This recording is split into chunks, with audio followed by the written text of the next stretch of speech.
Hey everyone, it's Derek here with More Sauce Productions, and today we are in a 2018 Mitsubishi Outlander. It's the all-wheel drive version.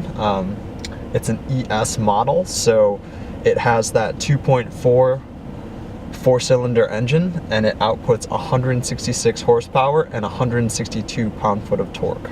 To continue with the numbers game, this particular car gets 24 miles to the gallon in the city and 29 in the highway, so averaging around 26 combined. The exterior of this car is interesting. It looks very similar to a lot of the CRVs, the RAV4s, the Jeeps. I think it takes a lot of the styling cues, but one of the things that I don't like about the exterior is that it's sort of flat everywhere. It's not really curved. There's one curve that goes along the entire exterior on the side panels, but overall I'm not too big of a fan of it. It kind of takes cues from the Jeep. It has chrome in particular locations, a lot of chrome quite honestly, in the front grille and in the rear as well. The tail lights are not that great, but I do like the front with the LED strip and the halogen lights. The projector lights with the halogen bulbs, so I kind of do like that. Nothing's really gonna surprise you here. It's not really designed to look amazing.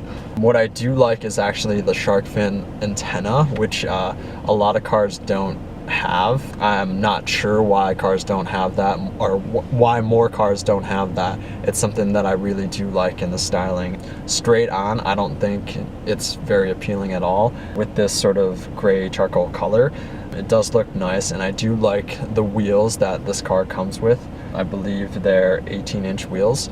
It won't stand out from the crowd. At least I don't think it particularly stands out. It has very similar dimensions and looks very similar to all of the cars in this section. It definitely doesn't stand out to me as one of the class leaders in styling from the exterior perspective. But let's move on to the interior of the actual car. The interior of the car is actually quite interesting, mainly because there is plenty of room everywhere. I'd say with the exception of the third row seats. But the thing is, at least it has third row seats. Adults definitely can't sit back there. I was trying to get back there myself and basically had my knees up to my chest, and it wasn't a good situation.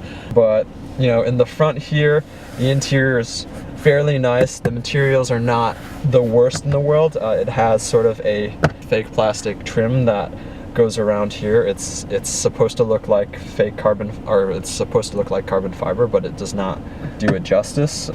But they have similar materials like in the Maxima that have this, which is wood trimming. But what I don't like about the interior is all of the blank panels here.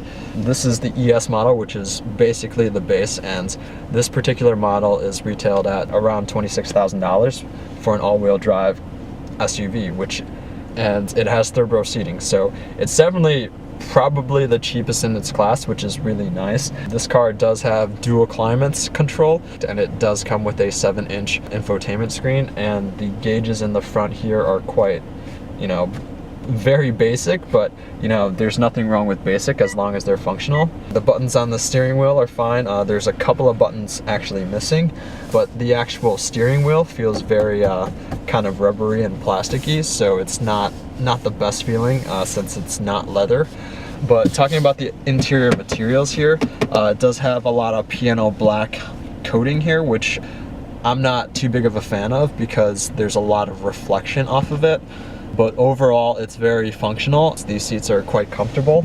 There is no lumbar support, which is a huge bummer, but I believe in the upper echelons of the actual models, so like the sport version, you get different seats in them, so there is an option for you to get that.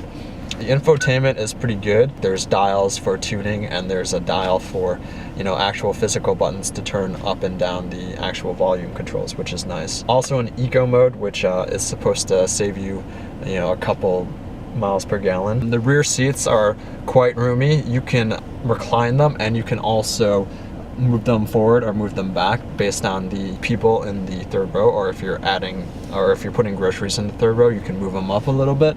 There is actually an interesting storage solution underneath the front seats. There's a little bit of a drop off, and you can actually store some things, and you can actually probably lose some things underneath there, which is interesting. But yeah, talking about the rear seats, there's not a lot of room for adults, so I wouldn't recommend putting adults back there. You can definitely fit them in a pinch, but like it's quite small back there. Overall, the headliner is pretty good. You have a sunglass holder here. My only issue with the interior portion here is that these visors don't come out, so that if there's sun right here, I can't block that. But other than that, you know, it's very functional and it works. Let's take it for a drive and see how it does.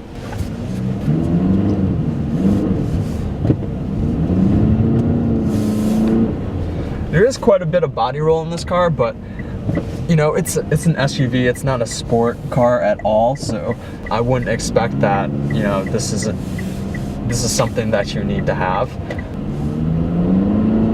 And I think a lot of the complaints that people have about this particular car are the performance. This car can actually tow 1,500 pounds, but other than that, you know, the actual power that it has is not really that great. But what I do like about this car is that it's quite responsive, and it only weighs 3,500 pounds, which is nice for an all-wheel drive vehicle.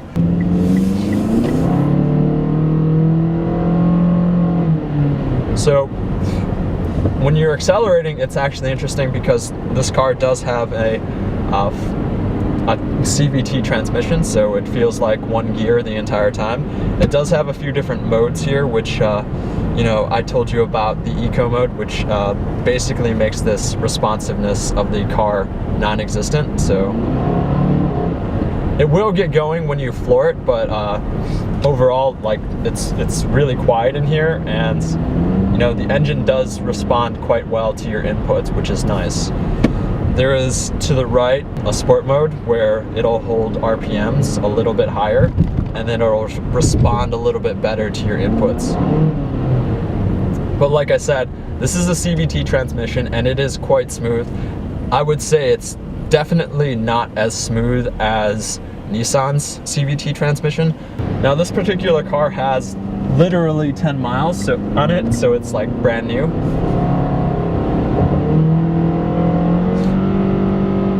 Yeah, it really doesn't have a lot of power. So, you know, talking about that, I would definitely opt for a car or the V6.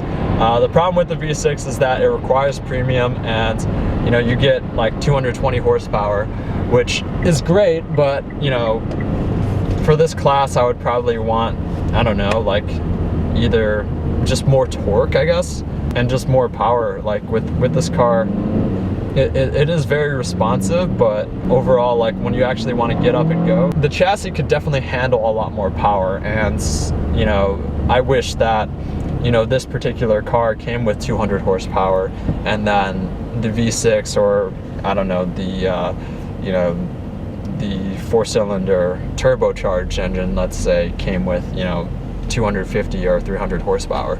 I think those are better numbers for these particular cars, but you know, it is what it is with this, and it's not bad at all. That's probably my one gripe with the actual performance.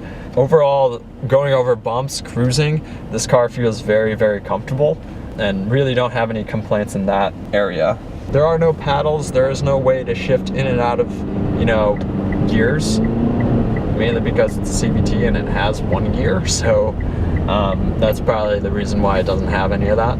Quite honestly, this feels like there's a lot of hood in front of you, so you know, it sort of actually feels like very similar to like what driving a minivan is like. But visibility overall is pretty good. There are not many blind spots. There's one right in this area where the B-pillar is, but other than that, there's really no blind spots at all. Turn in, you know, there's a pretty good amount of body roll, but I didn't expect that there wouldn't be any. The steering is responsive. It's kind of, I don't want to say floaty, but it does respond fairly well to my inputs. The problem is this ratio, how much I have to turn the wheel to get on a curve, which that would probably be my only complaint, the amount of steering input that I have to put in to actually make a turn. And then there's different modes that you can put it in. So clicking on this four-wheel drive in the center console here, there's four-wheel drive eco, four-wheel drive auto, and four-wheel drive lock. Besides the overall exterior appearance, I think the interior is very, very good. It's very functional. The quality may not be up to snuff with luxury brands, but you wouldn't expect that in a Mitsubishi. So, you know, overall this is very functional and this works for people.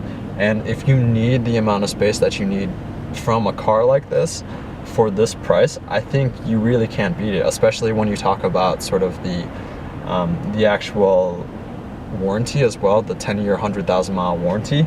That's something that's really nice to get in a car, so that you don't have to worry that it's really just gonna break down or something from the manufacturer was terrible.